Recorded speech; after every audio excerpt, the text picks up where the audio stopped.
बहुत बहुत स्वागत आप सब लोगों का। आज आप लोग इकोनॉमिक्स का टेस्ट दे के आए, इकोनॉमिक्स का एग्जाम दे के आए, बोर्ड एग्जाम। होप सो आप लोग बहुत खुश होंगे क्योंकि पेपर बहुत टफ नहीं था, इजी था, मॉडरेट लेवल का पेपर था। मैंने पेपर को देखा तो मुझे लगा कि हर बच्चा इस पेपर को बहुत इजीली कर सकता था। जिन लोगों को लगता था कि हम फेल हो जाएंगे, अगर उन्होंने थोड़ा भी लास्ट में कुछ पढ़ लिया है, थोड़ा भी कुछ पढ़ा है, नोट्स से पढ़ा है या कहीं से भी पढ़ा है, तो वो इस पेपर को बहुत इजीली अटेम्प्ट कर सकते थे। और इस पेपर को की वजह से मुझे कुछ ऐसा लगा कि बोर्ड इस बार चाहता है कि बच्चों को अच्छा ही पेपर मिले और बच्चे इसको इजीली अटेम्प्ट कर सकें, तो इसलिए बोर्ड ने कुछ ऐसा ही पेपर आप लोग के लिए दिया है। तो आप लोगों को मजा भी आया होगा, होप सो। तो चलिए, तो आप लोगों के लिए हम आज बिजनेस स्टडीज, अब आपका नेक्स्ट पेपर है, 25 तारीख को है आपका बिजनेस स्टडीज। तो अब आप लोग जो है, आप लोग का नेक्स्ट पेपर 25 तारीख को है, तो उम्मीद है कि आप लोग उसके लिए तैयार हो जाएंगे। देखिए, कुछ चैप्टर हैं जो आपके बहुत ही इंपॉर्टेंट है, जैसे कि पार्ट बी। मैं पहले भी इसके बारे में डिस्कस कर चुका हूं कि पार्ट बी में देखिए 4 चैप्टर हैं। 4 चैप्टर में से मैं 2 चैप्टर की वीडियो आपको प्रोवाइड कर चुका हूं, लाइव लेक्चर ले चुका हूं। आप चाहें तो लाइव सेक्शन में, मेरे चैनल पे जाके आप लाइव सेक्शन में अभी भी वो वीडियो पड़े हैं, आप जाके उनको देख सकते हैं। बहुत ही डिस्क्राइब करके सिंपल लैंग्वेज में वो दोनों चैप्टर मैंने आपको कराए हैं।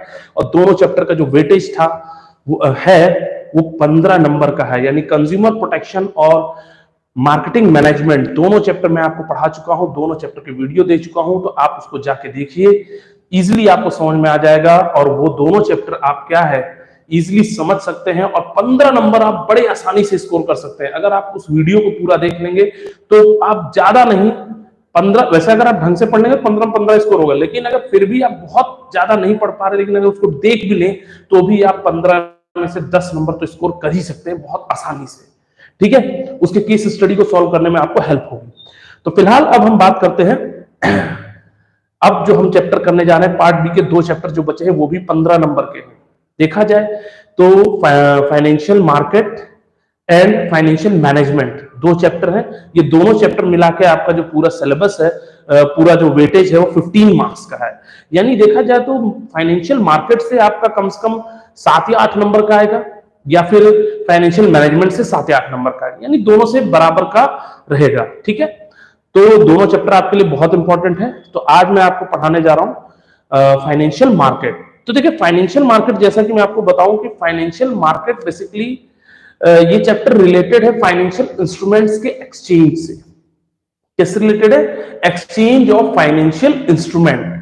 अब बात आती है फाइनेंशियल इंस्ट्रूमेंट क्या है? Share, bond, debenture, public deposit. Clear? ये क्या है? हमारे फाइनेंशियल इंस्ट्रूमेंट है। Treasury bill, commercial paper, commercial bill. ठीक है, तो ये सब क्या है? हमारे फाइनेंशियल इंस्ट्रूमेंट है। इन इंस्ट्रूमेंट्स का हम एक्सचेंज जिस मार्केट में करते हैं, जहां पे हम इनकी खरीद फरोख्त करते हैं, यानी इनका सेल एंड परचेज करते हैं, उस मार्केट को हम फाइनेंशियल मार्केट कहते हैं। आ गई बात समझ में? तो जिस मार्केट में, फाइनेंशियल मार्केट क्या है? It is a place where financial instruments are exchange, where sale and purchase of financial instruments are happen.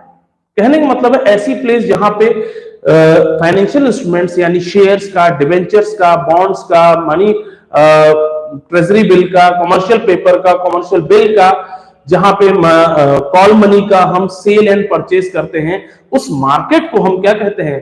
Financial market कहते हैं। ठीक है, तो होप सो आप लोगों को समझ में आ रहा होगा कि फाइनेंशियल मार्केट क्या होता है। ठीक है, तो चलिए अब आगे बढ़ते हैं हम लोग। फाइनेंशियल मार्केट का मतलब सबको क्लियर हो गया?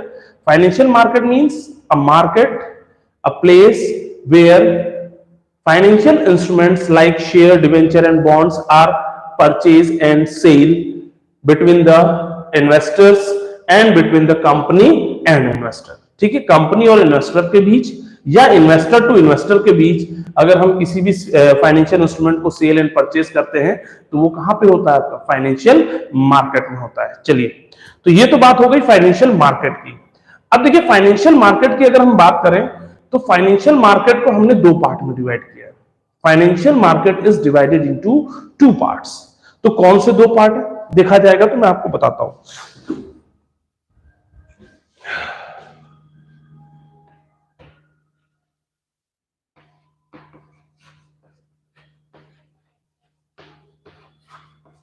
देखिए financial market basically divided into 2 parts, ठीक है, इसको 2 पार्ट में डिवाइड किया गया। पहला है आपका मनी मार्केट, ठीक है, इसका डिफरेंस बहुत इंपॉर्टेंट है, आप इसको ध्यान से पढ़ लीजिएगा आप लोग। मनी मार्केट और कैपिटल मार्केट, दूसरा मार्केट क्या है हमारा, कैपिटल मार्केट, ठीक है,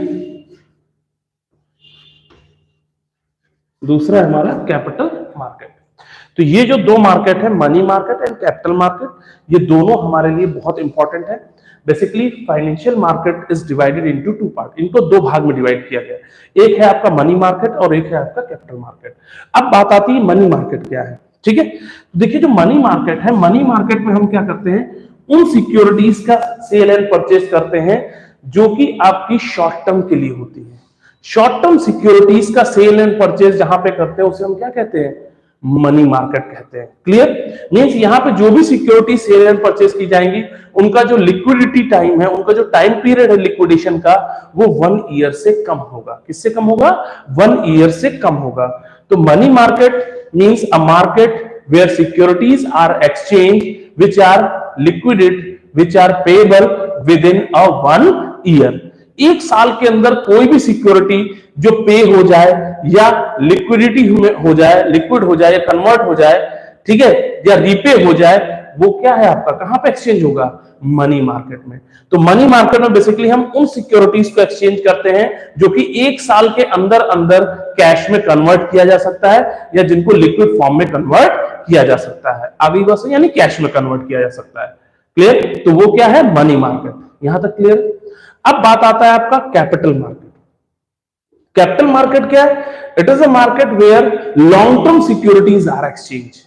जहां पे हम लॉन्ग टर्म सिक्योरिटीज को एक्सचेंज करते हैं उसे हम क्या कहते हैं, capital market. Means securities which are payable after 1 year और मोर देन 1 ईयर।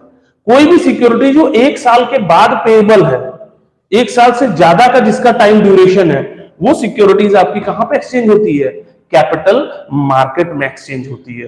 क्लियर है यहां पे। तो ये है आपका मनी मार्केट। मनी मार्केट का मतलब क्या है, ऐसी सिक्योरिटी, मनी मार्केट में हम उन सिक्योरिटीज को एक्सचेंज करते हैं, ठीक है, जिनको हम क्या है 1 साल के अंदर मैच्योर कर लेते हैं। यानी यहां पे जो सिक्योरिटीज है वो हाईली लिक्विड सिक्योरिटीज है। क्या है, हाईली लिक्विड सिक्योरिटीज है और इनको हम 1 साल के अंदर कन्वर्ट कर सकते हैं कैश में, यानी these securities are payable within 1 year. आ गई बात समझ। एंड कैपिटल मार्केट की जो सिक्योरिटीज है, इनमें हम उन सिक्योरिटीज को एक्सचेंज करते हैं जो कि आपकी 1 साल के बाद पेएबल हो, जिनका टाइम ड्यूरेशन 1 ईयर से ज्यादा हो। आ गई बात समझ में। तो ये क्या हो गई आपकी कैपिटल मार्केट, ठीक है। तो चलिए आगे बढ़ते हैं। तो ये हमारा यहां तक आपको क्लियर हो गया होगा, मनी मार्केट क्या है, कैपिटल मार्केट।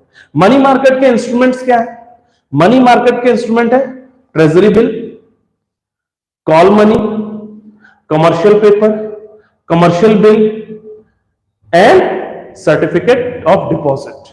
ये हमारे किसके इंस्ट्रूमेंट है, ये इंस्ट्रूमेंट्स है हमारे मनी मार्केट के। ये जितने भी इंस्ट्रूमेंट्स के मैंने नाम लिए, चाहे वो आपका ट्रेजरी बिल हो, चाहे वो कॉल मनी हो, चाहे वो कमर्शियल पेपर हो, चाहे वो कमर्शियल बिल हो, चाहे सर्टिफिकेट ऑफ डिपॉजिट हो, ये सारे के सारे जो है हमारे नेगोशिएबल इंस्ट्रूमेंट कहलाते हैं।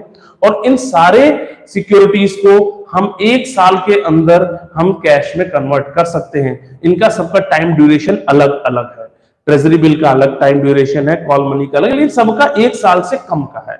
अब ये जो 5 सिक्योरिटी, इनमें जो सबसे हाईली लिक्विड सिक्योरिटी वो कौन सी है, जो सबसे जल्दी कैश में कन्वर्ट होती है, वो है कॉल मनी, ठीक है। जैसे अगर आपसे पूछ लिया जाए मनी मार्केट की कौन सी सिक्योरिटी है जो सबसे कम समय में कैश में कन्वर्ट हो सकती है, तो कौन सी है, कॉल मनी। आ गई बात समझ में। तो ये हो गई आपकी कॉल मनी, ठीक है। अब देखिए इसके बाद आपका है कैपिटल मार्केट, ठीक है। खुशी, गुड इवनिंग बेटा, जग गए तुम। आता है इसके बाद कैपिटल मार्केट। तो कैपिटल मार्केट में कौन सी सिक्योरिटीज है जिन्हें हम सेल एंड परचेस करते हैं। कैपिटल मार्केट में आपका आता है share, debenture, bond, mortgage. Basically इसमें हम शेयर्स एंड डिवेंचर्स का एक्सचेंज करते हैं, कहां पे, कैपिटल मार्केट में। तो कैपिटल मार्केट में जो सिक्योरिटीज एक्सचेंज हो रही हैं, सेल एंड परचेज होती है, वो कौन सी है, शेयर एंड डिवेंचर। क्लियर है यहां पे। तो ये हमारी कुछ सिक्योरिटीज हैं जो आपकी किससे रिलेटेड है, मनी मार्केट और कैपिटल मार्केट से। ठीक है, कैपिटल डिफरेंशिएट इसका आपके बुक में भी दिया होगा, उसको ध्यान से पढ़ लीजिएगा। मैं भी आपको बता दे रहा हूं डिफरेंस क्या है, बहुत इजी डिफरेंस है इसका कि मनी मार्केट क्या है, शॉर्ट टाइम के लिए होती है, ये आपके लॉन्ग टर्म, ये विद इन 1 ईयर के लिए, ये मोर देन 1 ईयर के बाद पेबल है। ठीक है, इसमें क्या है आपका, ये हाईली लिक्विड होता है, ये लेस लिक्विड होता है, ये भी कैश में कन्वर्ट होता है but it is less liquid in comparison to money market, liquid कम होता है। आगे बात समझ में, तो ये है आपका मनी मार्केट। ठीक है, चलिए इसके बाद हम आते हैं, अब आप देखते हैं मनी मार्केट और कैपिटल मार्केट के बाद हमारे पास जो नेक्स्ट है वो क्या है। तो जैसा कि नेक्स्ट हम देखना चाह रहे हैं, अब हमारे पास जो नेक्स्ट है वो आ गया है, हमारा नेक्स्ट टॉपिक है कि मनी मार्केट के अंदर क्या क्या चीजें हैं और कैपिटल मार्केट के अंदर क्या क्या हम पढ़ने वाले हैं। ठीक है, तो चलिए इसको हम लोग स्टडी करेंगे। तो सभी लोगों को फाइनेंशियल मार्केट आई थिंक समझ में आ गया होगा। अब हम आते हैं सबसे पहले मनी मार्केट में। ठीक है, तो मनी मार्केट के अंदर मैंने जैसे कि आपको बताया था क्या क्या आता है, ट्रेजरी बिल आता है, कमर्शियल पेपर आता है, कॉल मनी आता है, सर्टिफिकेट ऑफ डिपॉजिट आता है एंड कमर्शियल बिल आता है। ठीक है, तो सबसे पहले हम बात करते हैं ट्रेजरी बिल की। ट्रेजरी बिल की या ट्रेजरी बिल की हम बात करें तो basically it is a certificate, it is a security which is issued by RBI on the behalf of central government। Central government के बिहाफ पे RBI इस सिक्योरिटी को पब्लिक को इशू करता है फंड रिक्वायरमेंट्स को फुलफिल करने के लिए। यानी गवर्नमेंट को जब फंड की जरूरत होती है तो गवर्नमेंट ट्रेजरी बिल इशू करके पब्लिक से फंड रेज करती है। ठीक है, it is also known as zero coupon bond. Treasury bill को हम जीरो कूपन बॉन्ड के नाम से भी जानते हैं, और जितने भी ट्रेजरी बिल होते हैं ये 25,000 के मल्टीपल में ही इशू किए जाते हैं। यानी देखा जाए तो एक ट्रेजरी बिल का प्राइस जो है 25,000 का है। मान लीजिए जब भी आप ट्रेजरी बिल लेंगे तो मिनिमम 25,000 का आपको लेना है, फिर या 50,000 का लें, 75 का लें या 1 लाख का लें, यानी 25 के मल्टीपल में ही आपको हमेशा ट्रेजरी बिल मिलेगा। आ गई बात समझ में। और इसका जो ये क्या है, हाईली लिक्विड होता है और कम से कम टाइम में ये जो है लिक्विड हो जाता है, कैश में कन्वर्ट हो जाता है। ठीक है, और इसको जो कंपनी इशू करती है फेस वैल्यू से कम पे इशू करती है और पार पे रिडीम करती है। आ गई बात समझ में।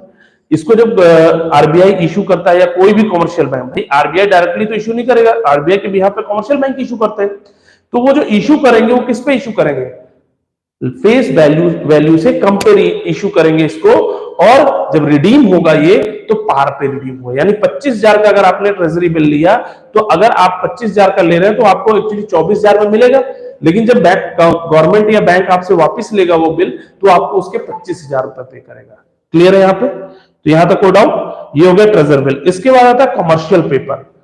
कमर्शियल पेपर क्या होता है, देखिए जो कमर्शियल पेपर है, अच्छा एक चीज और, ट्रेजरी बिल जो है वो फ्रीली ट्रांसफरेबल है, उसको इजीली ट्रांसफरेबल किया जा सकता है, हम उसको किसी को भी ट्रांसफर कर सकते हैं, अपने रिश्तेदार को या अपने किसी भी रिलेटिव को हम उसे ट्रांसफर इजीली कर सकते हैं।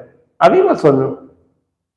ठीक है, जानवी बहुत लेट आई हो, काफी देर से है, चलिए तो फिर हम इसके बाद अब आगे बढ़ते हैं। तो ये हमारा हो गया ट्रेजरी बिल। इसके बाद आता है आपका कमर्शियल पेपर। तो देखिए जो हमारा कमर्शियल पेपर क्या होता है, it is a short term promissory note, एक तरह से प्रोमिसरी नोट है जो कि जो बड़ी बड़ी कंपनियां हैं, लार्ज कंपनियां हैं, जो बड़ी कंपनियां, वो लोग अपनी क्रेडिट वर्दीनेस के लिए इसको इशू करते हैं। ठीक है, basically this type of negotiable instrument, it is also known as negotiable instrument. जब हम किसी को पैसे ना देने के बजाय हम एज ए हमें फंड की रिक्वायरमेंट है लेकिन हम बैंक से डिस्काउंट करा के फंड लेना चाहते हैं, तो यहाँ पे क्या है कि कंपनियां, जो बड़ी बड़ी कंपनियां, वो लोग प्रोमिसरी नोट इशू करके जो है फंड रेज करती है मार्केट से। क्लियर है यहाँ पे। तो it is a short term fund और इसका जो रेट ऑफ इंटरेस्ट है वो काफी लो रेट ऑफ इंटरेस्ट होता है। ठीक है, और इसमें क्या है कि बेसिकली ये ट्रांसफरेबल होता है और इसको हम एंडोर्स कर सकते हैं, ट्रांसफर कर सकते हैं किसी थर्ड पार्टी को, और इसका जो मैच्योरिटी टाइम पीरियड है वो 15 डेज से 1 ईयर है, यानी 15 डेज टू 365 डेज है। ठीक है, तो ये क्या है आपका commercial paper. Basically it is just like a promissory note. आपने क्लास 11th में बिल्स ऑफ एक्सचेंज चैप्टर पढ़ा होगा, तो उसमें हमने पढ़ा था bills of exchange and promissory note. तो ये एक तरह से प्रोमिसरी नोट है जो कंपनी इशू कर सकती है। ठीक है, किसी से हमने कोई सामान खरीदा लेकिन उसको पेमेंट नहीं कर रहा, तो हम उसको बजाय क्या कर देते हैं, उसको प्रोमिसरी नोट इशू कर देते हैं कि हम अभी पेमेंट नहीं करेंगे, हम इस डेट पे आपको पेमेंट करेंगे, 3 महीने बाद करेंगे। ठीक है, तो ये हो गया आपका प्रोमिसरी नोट। इसके बाद आता है आपका call money. Call money is a highly liquid security. Money market की जो सबसे हाईली लिक्विड सिक्योरिटी है वो कौन है, कॉल मनी।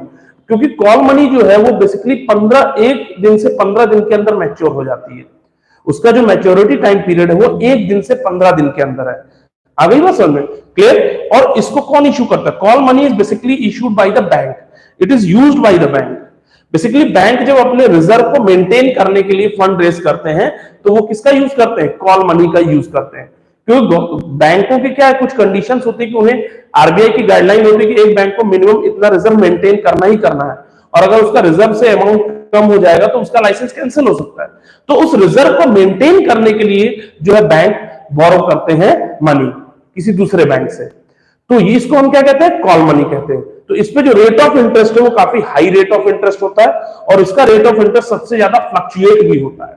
इवन एक घंटे में इसका इंटरेस्ट रेट फ्लक्चुएट हो जाता है, इतना हाईली फ्लक्चुएटिंग है। आ गई बात समझ में, ठीक है। तो ये हो गया आपका कॉल मनी। यूज कौन करता है, बैंक।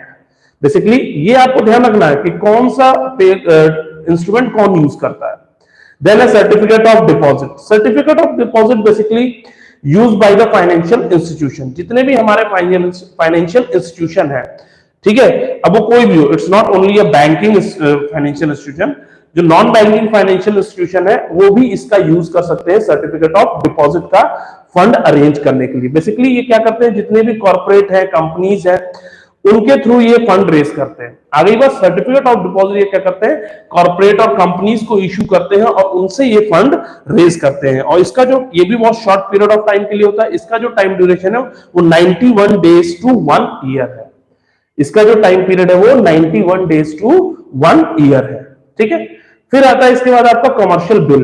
बेसिकली कमर्शियल बिल क्या है, commercial bill as a bills of exchange used by the finance the working capital requirement of business. Basically ये एक तरह से बिल्स ऑफ एक्सचेंज है जो कंपनी अपनी वर्किंग कैपिटल रिक्वायरमेंट को फुलफिल करने के लिए इसका यूज करती है। बेसिकली ये जो कंपनियां हैं, कॉर्पोरेट है, बिजनेसेस है, जो बड़े बड़े बिजनेस है, वो लोग क्या करते हैं, कमर्शियल बिल का यूज करते हैं क्या करने के लिए, अपनी वर्किंग कैपिटल रिक्वायरमेंट को फुलफिल करने। जैसे हमने बिल्स ऑफ पेमेंट पढ़ा था, बिल्स ऑफ एक्सचेंज, तो वो जो बिल्स ऑफ एक्सचेंज है वो बिल ही क्या है, कमर्शियल बिल है। मतलब आपने कोई गुड्स खरीदा उधार पे, उसके अगेंस्ट आपने क्या किया, आपने किसी को खरीदा और किसी को गुड्स आप बेच रहे हैं, तो वहां पे जो बिल इशू हो रहा है वो क्या, कमर्शियल बिल है। आगे क्या समझ, तो कमर्शियल बिल को इशू करके हम यहाँ पे यूज कर सकते हैं, जो कि शॉर्ट पीरियड ऑफ टाइम के लिए, और इसका टाइम पीरियड भी जो है वो 3 मंथ्स टू 1 ईयर होता है, मैच्योरिटी टाइम पीरियड, ठीक है। तो ये हो गया आपका कमर्शियल बिल हो गया। चलिए, तो अब कमर्शियल बिल के बाद हम आते हैं कैपिटल मार्केट पे, ठीक है। तो अब देखिए, जैसे हमारे पास जो कैपिटल मार्केट है वो क्या कहता है, ठीक है। तो कैपिटल मार्केट है हमारा, कैपिटल मार्केट में जैसा कि मैंने आपको बताया था, कैपिटल मार्केट में हम लॉन्ग टर्म सिक्योरिटीज में ही डील करते हैं। किसमें डील करते हैं, लॉन्ग टर्म सिक्योरिटीज में डील करते हैं, ठीक है। तो आप लोगों को समझ में आ रहा है तो प्लीज मैसेज करके आप बताते रहें, जिससे कि मुझे भी पता चलता रहे कि आप लोग क्या समझ पा रहे हैं या नहीं पा रहे हैं, ठीक है। चलिए आगे बढ़ते हैं हम लोग। तो हम लोग का जो कैपिटल मार्केट है, मनी मार्केट सबको क्लियर होगा कि नहीं। अगर आपको लगता है कि किसी भी एक पॉइंट को मैं दोबारा रिपीट करूं, उसके बारे में पॉइंट बाय पॉइंट बताऊं, तो आप कहो तो मैं फिर से बता दूं। फिलहाल मनी मार्केट में देखो, मनी मार्केट ही आपसे पूछा जाएगा, उसके इंस्ट्रूमेंट इस बार सिलेबस में पूछा नहीं जाने वाला ज्यादा, जो ऐसा है कि इस बार नहीं पूछा जाएगा, लेकिन हाँ फिर भी पता होना चाहिए उसके इंस्ट्रूमेंट्स के बारे में, ठीक है। बाय द वे क्वेश्चन आ गया, कोई बहुत बड़ी चीज नहीं है, 5 ही पॉइंट है, पढ़ने में कुछ बिगड़ नहीं रहा है, ठीक है। फिर है कैपिटल मार्केट। तो कैपिटल मार्केट में देखिए क्या आता है, a market where long term securities are exchange, securities which are payable after 1 year. ऐसी सिक्योरिटी जो 1 साल के बाद पेएबल हो, जो 1 साल के बाद मैच्योर हो, वो सिक्योरिटीज कहां पे एक्सचेंज होती है, कैपिटल मार्केट में एक्सचेंज की जाती है। ठीक है, अब देखिए इसके फीचर्स क्या है कैपिटल मार्केट के, अगर हम बात करें तो बेसिकली यहां पे आपके कैपिटल मार्केट में जो फीचर्स है उसका मेनली फीचर यही है, लॉन्ग टर्म फंड्स यहां पे अवेलेबल होते हैं। दूसरा कि as unit value of instrument is low, जितने भी यहाँ पे इंस्ट्रूमेंट्स हैं उनकी जो वैल्यू है बहुत हाई नहीं होती है, लो वैल्यू पे होते हैं। जो आपके मनी मार्केट में जितने भी इंस्ट्रूमेंट्स हैं उनके प्राइस जो है, इनकी जो वैल्यू बहुत हाई होती थी, लेकिन यहाँ पे एक शेयर की प्राइस आपकी 100 भी हो सकती, 200 होती, 1000 हो सकती, 2000 हो सकती, मतलब कम से कम प्राइस में आप यहाँ पे कर सकते हैं। इनका जो ड्यूरेशन है वो 1 साल से ज्यादा हो सकता है। इनकी लिक्विडिटी जो है वो बहुत ही लिक्विडिटी तो प्रोवाइड करता है लेकिन 1 साल के बाद। ठीक है, और ये सेफ कम है, इनमें सेफ्टी नहीं है, इनमें रिस्क है। ये क्या है, लेस रिस्की है। मनी मार्केट क्या है, लेस रिस्की है, बट आपका जो कैपिटल मार्केट है in comparison to money market, capital market is high risky and money market is low risky. ठीक है, तो इस बात का आप ध्यान रखेंगे। ठीक है, और इसमें जो आपको रिटर्न है वो रिटर्न जो है मनी मार्केट से ज्यादा रिटर्न होता है किसमें, कैपिटल मार्केट में, बट ये रिस्की है। ठीक, अब चलिए देखिए कैपिटल मार्केट को भी हमने 2 पार्ट में डिवाइड किया। कितने पार्ट में, we have divided capital market into 2 parts. ठीक है, कैपिटल मार्केट को हमने 2 पार्ट में डिवाइड किया। एक है आपका प्राइमरी मार्केट,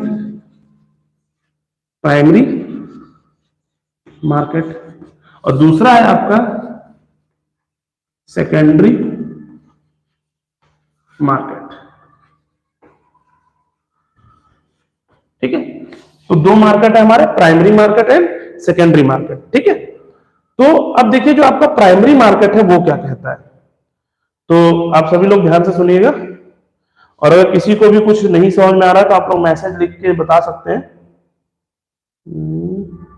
मैसेज कैसे होगा,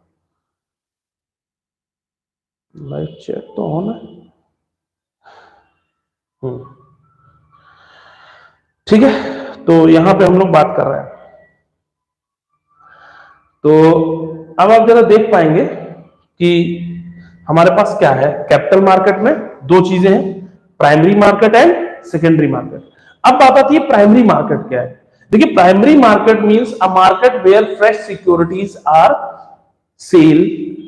ठीक है, यहां पे केवल उन सिक्योरिटीज को सेल किया जाता है जो अभी अभी जस्ट मार्केट में नई लॉन्च की गई है। जिन सिक्योरिटीज को फर्स्ट टाइम मार्केट में लॉन्च किया जाता है उन सिक्योरिटीज को जो है हम प्राइमरी मार्केट में लॉन्च करते हैं। कहां लॉन्च करते हैं, प्राइमरी मार्केट में। ठीक है, और जो सिक्योरिटी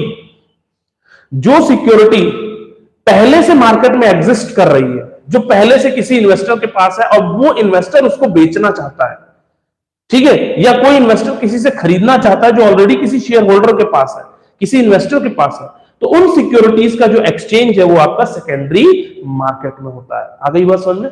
प्राइमरी मार्केट में हम उन सिक्योरिटीज के एक्सचेंज करते हैं जो मार्केट में फ्रेश लॉन्च की गई है, यानी जो नई सिक्योरिटी है जिनको अभी तक कंपनी ने बेचा नहीं है। कंपनी जब फर्स्ट टाइम किसी सिक्योरिटी को मार्केट में लॉन्च करती है तो उसे कहां पे लॉन्च करती है, प्राइमरी मार्केट में। और कंपनी जब किसी भी सिक्योरिटी जो ऑलरेडी मार्केट में एग्जिस्ट करे, जिसको कंपनी बेच चुकी है, अब वो इन्वेस्टर के पास है, अब वो इन्वेस्टर किसी और पर्सन को बेचना चाहता है, या इन्वेस्टर उसको कैश में कन्वर्ट करना चाहता है, या इन्वेस्टर कोई शेयर होल्डर किसी से खरीदना चाहता है कोई शेयर, तो वो कहां पे होगा, सेकेंडरी मार्केट में।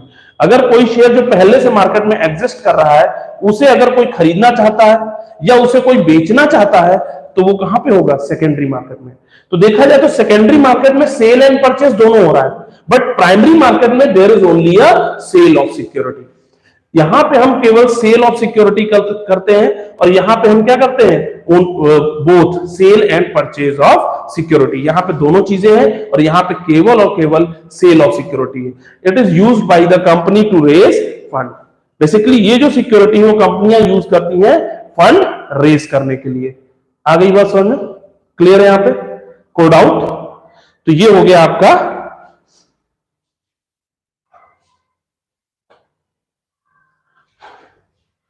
तो होप सो आप लोग को समझ में आया होगा सेकेंडरी मार्केट।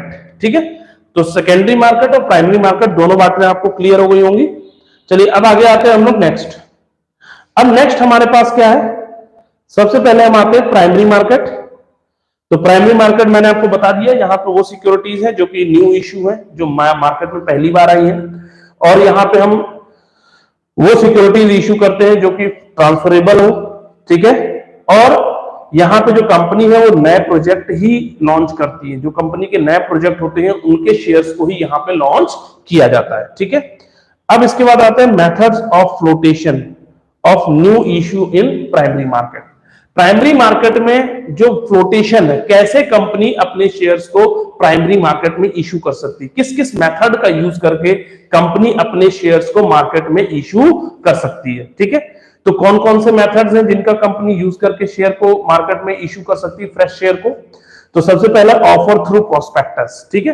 कंपनी जब प्रोस्पेक्टस के थ्रू, कहने का मतलब है कंपनी अपने प्रोस्पेक्टस को न्यूज़पेपर में, मैगजीन में या किसी पब्लिकेशन के थ्रू अपने प्रोस्पेक्टस को पब्लिक तक पहुंचाती है और डायरेक्टली ऑफर करती है पब्लिक को कि वो कंपनी को बेसिकली पब्लिक को इनवाइट करती है कि वो कंपनी के शेयर आके खरीदे।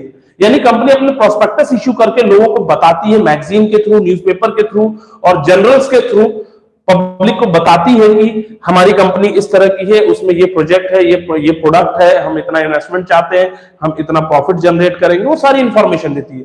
और क्या करती है, इन्वेस्टर्स को अट्रैक्ट करते हैं, ठीक है। तो ये हो गया ऑफर थ्रू प्रोस्पेक्टस, जब हम डायरेक्टली प्रोस्पेक्टस इश्यू करके इन्वेस्टर्स को अट्रैक्ट करते हैं, ठीक। इसके बाद क्या है, यहां पे कोई ब्रोकर नहीं है, यहां पे इन्वेस्टर डायरेक्ट आता है, ठीक है। फिर है ऑफर फॉर सेल। देखिए जो ऑफर फॉर सेल है, offer for sale is second mode of second method of flotation. तो इस मेथड में क्या होता है कि जो कंपनी है वो ब्रोकर के थ्रू शेयर्स को मार्केट में इशू करती है। किसके थ्रू, ब्रोकर्स के थ्रू, एजेंट के थ्रू, ठीक है। मींस अंडरराइटर्स के थ्रू, चाहे आप अंडरराइटर्स कहिए, ब्रोकर कहिए या एजेंट कहिए, अगर कंपनी ब्रोकर या एजेंट या अंडरराइटर्स का यूज करके शेयर्स को मार्केट में इशू कर रही है या पब्लिक को इशू कर रही है, तो वो क्या कहलाएगा, ऑफर फॉर सेल। यानी हमने यहाँ एजेंट हायर किए, या हमने ब्रोकर्स को कांटेक्ट किया, या हमने अंडरराइटर्स को कांटेक्ट किया अपने शेयर्स को बिकवाने के लिए, ठीक है। तो ब्रोकर्स के थ्रू अगर शेयर इशू हो रहे हैं, और ब्रोकर के थ्रू अगर शेयर इशू होंगे या अंडरराइटर्स के थ्रू शेयर इशू होंगे, तो हमें उनको कमीशन भी देना होगा। क्या देना होगा, कमीशन भी देना होगा, ठीक है। तो ये क्या हो गया, ऑफर फॉर सेल। इसके बाद आता है प्राइवेट प्लेसमेंट। प्राइवेट प्लेसमेंट क्या होता है कि जब कंपनी किसी भी शेयर को कंपनी के थ्रू, यानी किसी फाइनेंशियल इंस्टीट्यूशन जैसे बैंकिंग है, एलआईसी है, या किसी बैंक के थ्रू या किसी फाइनेंशियल इंस्टीट्यूशन के थ्रू कंपनी अपने शेयर को पब्लिक को ऑफर करती है।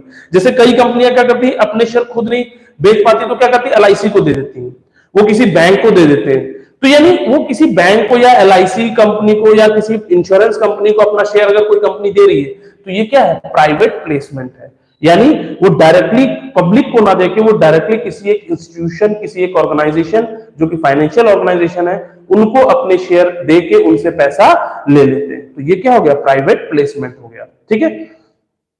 तो यहां पे हम सिलेक्टेड इंस्टीट्यूशंस या सिलेक्टेड इन्वेस्टर्स या सिलेक्टेड इंडिविजुअल को हम जब हम शेयर इशू करते हैं या दे के उनसे पैसा लेते हैं किसी एक स्पेसिफिक पर्सन से, तो वो क्या कहलाएगा, आपका प्राइवेट प्लेसमेंट कहलाएगा। फिर है राइट इशू।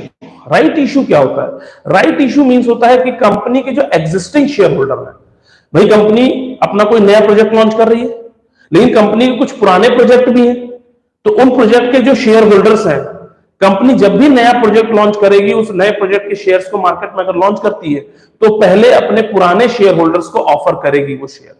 यानी पुराने शेयर होल्डर्स का पहला अधिकार है कि वो कंपनी के उस शेयर्स को खरीदेंगे।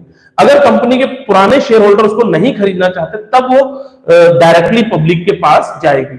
अदरवाइज राइट इशू मींस होता है जो कंपनी के एग्जिस्टिंग शेयर होल्डर हैं, जो कंपनी में पहले से शेयर होल्डर हैं, उनके पास ये अधिकार है कि कंपनी का शेयर ले सकते हैं। आ गई बात समझ में? अगर वो चाहे तो डिनाई करें, और लेकिन अगर वो लेना चाहते हैं तो कंपनी को उन्हें देना पड़ेगा, ठीक है। तो ये हो गया आपका राइट इश्यूज। अब इसके बाद आता है ई आईपीओ। ये ई आईपीओ क्या है, बेसिकली जो ई आईपीओ है, it is a electronic initial public offer है। यहां पे कंपनी क्या करती है, डायरेक्ट इंटरनेट के थ्रू, ठीक है, या एक प्रॉपर सिस्टम के थ्रू, एक स्टॉक एक्सचेंज के थ्रू पब्लिक के पास डायरेक्टली शेयर ऑफर किए जाते हैं। ऑनलाइन जब हम पब्लिक के पास शेयर ऑफर करते हैं with the help of stock exchange, तो वो क्या कहलाता है, ई आईपीओ कहलाता है, ठीक है। तो ई आईपीओ क्या होते हैं, डिजिटल फॉर्म में होते हैं, जो कि डायरेक्टली हम पब्लिक को ऑफर करते हैं with the help of stock exchange, तो वो क्या कहलाता है, ई आईपीओ, जिसे हम इनिशियल पब्लिक ऑफर कहते हैं, ठीक है। E for electronic, I for initial, P for public, O for offer. ठीक है, तो ये हो गया आपका ई आईपीओ। तो ये तो बात हो गई सेकेंडरी प्राइमरी मार्केट में कोई कंपनी अगर अपना नया शेयर इशू करती है तो कैसे इशू करेगी, किन किन मेथड्स का वो यूज करती है। ठीक है, अगर किसी को कोई डाउट हो तो वो बता सकता है बच्चा कि उसे ये डाउट है, तो हम उसको आगे डिस्कस कर लेंगे। ठीक है, तो फिलहाल अभी तक यहां तक सबको क्लियर हो गया होगा प्राइमरी मार्केट में क्या है। अब इसके बाद हम आते हैं सेकेंडरी मार्केट में। ठीक है, चलिए देखिए, सेकेंडरी मार्केट में कुछ बहुत ज्यादा नहीं है। प्राइमरी मार्केट अगर आपको समझ में आ गया तो सेकेंडरी मार्केट मींस वहां पे हम क्या करते हैं, केवल वो शेयर्स इशू करते हैं जो पहले से मार्केट में एग्जिस्ट कर रहे हैं। जैसे मान लीजिए मैंने कंपनी रिलायंस का शेयर इशू मैंने ले रखा है, अब मैं उस रिलायंस के शेयर को बेचना चाहता हूं, तो बताइए मैं कहां पे जाके बेचूंगा, प्राइमरी मार्केट में बेचूंगा या सेकेंडरी मार्केट में? मैं एक इन्वेस्टर हूं तो मैं उस शेयर को अगर बेचना चाहूंगा तो मैं सेकेंडरी मार्केट में जाऊंगा। लेकिन रिलायंस कंपनी अपना एक नया प्रोजेक्ट लॉन्च करती है, रिलायंस अपना जो एक एजुकेशन सेक्टर मतलब एक कॉलेज खोलती है, या कंपनी अपना एक डिजिटल प्लेटफॉर्म एजुकेशन का खोलती है और वो उसके शेयर को लॉन्च करना चाहती है, तो ये उसका एक नया प्रोजेक्ट है, उसका शेयर वो लॉन्च करना चाहती है। कौन? रिलायंस खुद। कंपनी अपने शेयर को लॉन्च करना चाहती है तो कहां पर लॉन्च करेगी, कहां से इशू करेगी उसको? तो वो प्राइमरी मार्केट में शेयर को इशू करेगी, वो सेकेंडरी मार्केट में नहीं जाएगी। आ गई बात समझ में? लेकिन जो शेयर एक इन्वेस्टर, मान लीजिए मेरे पास कोई शेयर है और मैं उस शेयर को बेचना चाहता हूं, या एक एक्स पर्सन है जिसके पास वो शेयर है, मैं उससे वो खरीदना चाहता हूं, या मैं कोई शेयर जो रिलायंस ट्रेंड है, जैसे वो कंपनी रिलायंस का एक पुराना प्रोजेक्ट है जो पहले से चल रहा है, उसके शेयर ऑलरेडी है मार्केट में, मैं उस शेयर को अगर खरीदना चाहता हूं तो मैं कहां जाऊंगा? सेकेंडरी मार्केट में। यानी जो शेयर पहले से मार्केट में एग्जिस्ट कर रहे हैं उनको अगर मुझे खरीदना या उसको बेचना है तो मैं कहां पे जाऊंगा? सेकेंडरी मार्केट में। तो यहां तक आपको क्लियर हो गया। तो इसके डिफरेंसेस आप देख लीजिए, इसके डिफरेंस बहुत इंपॉर्टेंट है। प्राइमरी मार्केट और सेकेंडरी मार्केट के कई बार बोर्ड एग्जाम में पूछा गया है और ये इस बार भी पूछा जा सकता है, मुझे ऐसा उम्मीद लग रही है, ये भी पूछा जा सकता है। ठीक है, तो देखिए सबसे पहले जैसे क्या कह रहा है, only new securities are treated. ठीक है, मतलब प्राइमरी मार्केट में क्या है, हम केवल वो सिक्योरिटी ट्रेड करते हैं जो नई है। ठीक, सेकेंडरी मार्केट में हम एग्जिस्टिंग सिक्योरिटी को ट्रेड करते हैं। फिर उसके बाद है प्राइस ऑफ सिक्योरिटी। यहां पे जो प्राइस है वो कंपनी डिसाइड करती है। कौन डिसाइड करती है? कंपनी। कंपनी का मैनेजमेंट डिसाइड करता है। प्राइमरी मार्केट में शेयर का जो प्राइस है वो कौन डिसाइड करेगा? कंपनी का मैनेजमेंट, कंपनी के डायरेक्टर डिसाइड करेंगे। लेकिन यहां सेकेंडरी मार्केट में जो प्राइस है वो डिमांड एंड सप्लाई के बेस पर डिसाइड होगा, यानी कोई एक इंडिविजुअल पर्सन उसका प्राइस डिसाइड नहीं कर सकता। आगे बात समझे? कौन डिसाइड करेगा? पब्लिक, यानी demand and supply market decide करेगी, ना कि मैनेजमेंट ना पब्लिक। ठीक है, कौन डिसाइड करेगा? मार्केट। तो डिमांड एंड सप्लाई की हेल्प से यहां पे प्राइस डिसाइड होता है। फिर है आपका परचेज एंड सेल। यहां पे हम केवल और केवल सेल ऑफ सिक्योरिटीज कर सकते हैं, यहां पे हम दोनों कर सकते हैं, परचेज एंड सेल। 3 पॉइंट का हो डिफरेंस। चौथा पॉइंट क्या है आपका? Place of market. ठीक है, इसका कोई फिक्स्ड प्लेस नहीं है। प्राइमरी मार्केट का there is no physical place, there is no geographical location. इसकी कोई ज्योग्राफिकल लोकेशन नहीं होती प्राइमरी मार्केट की। ठीक है, लेकिन सेकेंडरी मार्केट की एक ज्योग्राफिकल लोकेशन है, जैसे बीएसई बॉम्बे स्टॉक एक्सचेंज, ठीक है, आपका Lucknow stock exchange, NSE national stock exchange, इनकी एक फिजिकल लोकेशन है, उस पर्टिकुलर लोकेशन से ये ट्रेड होते हैं। अब हालांकि अब ये तो ऑनलाइन हो गया है तो कहीं से भी ट्रेड हो सकता है, बट ये पुराने टाइम में इनकी लोकेशन पे जाना पड़ता था शेयर की बोली लगाने के लिए, लेकिन अब ऐसा नहीं है, अब तो हम कहीं से भी ट्रेड कर सकते हैं। ठीक है, लेकिन ये पॉइंट भी आप लिख देंगे तो चलेगा। फिर मीडियम क्या है? इसमें क्या है? Only buying of securities takes place. इसमें क्या है? केवल बाइंग ऑफ सिक्योरिटीज है। आगे बात समझ में? इसमें क्या है आपका? Buying and selling can take place. ठीक है, तो ये कोई खास नहीं है इसमें, इस पॉइंट को नहीं भी लिखेंगे तो कोई दिक्कत नहीं है। चलिए अब आते हैं हम लोग स्टॉक एक्सचेंज क्या है। ठीक है, अब इसके बाद जो हमारा नेक्स्ट टॉपिक है वो है स्टॉक एक्सचेंज। तो फिलहाल हम लोग प्राइमरी मार्केट और सेकेंडरी मार्केट दोनों को डिस्कस कर चुके हैं, होप सो आप लोग को समझ में आ चुका होगा। अब हम स्टॉक एक्सचेंज को डिस्कस करेंगे। बेसिकली सेकेंडरी मार्केट ही आपका स्टॉक एक्सचेंज है, सेकेंडरी मार्केट के अंदर ही आता है स्टॉक एक्सचेंज, जिसे आप लोग कहते होंगे शेयर मार्केट, जैसे Bombay stock exchange, national stock exchange. ठीक है, तो ये जो स्टॉक एक्सचेंज है वो क्या है? सेकेंडरी मार्केट है। आ गई बात समझ में? उसी को हम शेयर मार्केट भी कहते हैं जनरल लैंग्वेज में। ठीक है, तो बेसिकली स्टॉक एक्सचेंज क्या है? Stock exchange is an institution, it is an organization which provide facility to exchange securities. ठीक है, ये प्लेस है जो ये फैसिलिटी प्रोवाइड करता है जहां पे सिक्योरिटीज को एक्सचेंज किया जा सके, सेल एंड परचेज किया जा सके। आगे बात समझ, ये क्या है आपका सेकेंडरी मार्केट कह लो या फिर आपका स्टॉक एक्सचेंज, दोनों की बातें सेम है। ठीक है, फिर अब ये क्या करता है हमें, ये हमें लिक्विडिटी प्रोवाइड करता है। क्या करता है, लिक्विडिटी। इसका फंक्शन अगर हम देखें स्टॉक एक्सचेंज का तो क्या होगा, इट प्रोवाइड अस लिक्विडिटी। ये हमारे किसी भी शेयर्स को, किसी भी बॉन्ड को, डिबेंचर को, किसी भी फाइनेंशियल सिक्योरिटी को कैश में कन्वर्ट करने में हेल्पफुल है। दूसरा प्राइसिंग, डिटरमाइन प्राइस, किस शेयर का क्या प्राइस होगा वो भी हमारा स्टॉक एक्सचेंज ही डिसाइड करता है, क्योंकि स्टॉक एक्सचेंज में डिमांड एंड सप्लाई के बारे में पता चलता रहता है। वहीं पे हमें डिमांड एंड सप्लाई दिखाई देती है और डिमांड सप्लाई के बेस पे ही हम किसी भी सिक्योरिटी का प्राइस सेट करते हैं, उसका प्राइस डिसाइड किया जाता है। ठीक है, तो ये फंक्शन है, हम क्या पढ़ रहे हैं, these are the functions of stock exchange. तो पहला फंक्शन क्या था, लिक्विडिटी प्रोवाइड करना, दूसरा प्राइसिंग डिटर्मिनेशन, और तीसरा है सेफ्टी ऑफ ट्रांजैक्शन। जो भी हम ट्रांजैक्शन कर रहे हैं, भाई हमने तो सीधा डीमैट अकाउंट खुलाया, डीमैट अकाउंट में हमने शेयर खरीदना, हमने यहां से क्लिक किया अपने अकाउंट से, पैसे हमारे अकाउंट से गए, शेयर हमारे में ऐड हो गया। पैसे कहां जा रहे हैं, सिक्योर है या नहीं, कल को मैं बेचूंगा तो पैसे मिलेंगे कि नहीं, ये सिक्योरिटी का कौन ध्यान रखता है।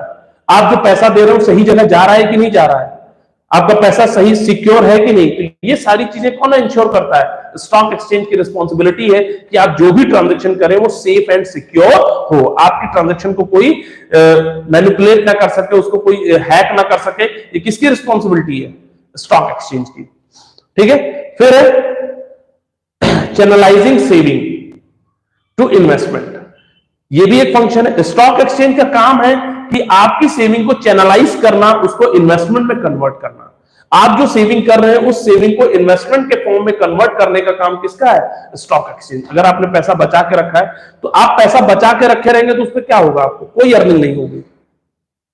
आगे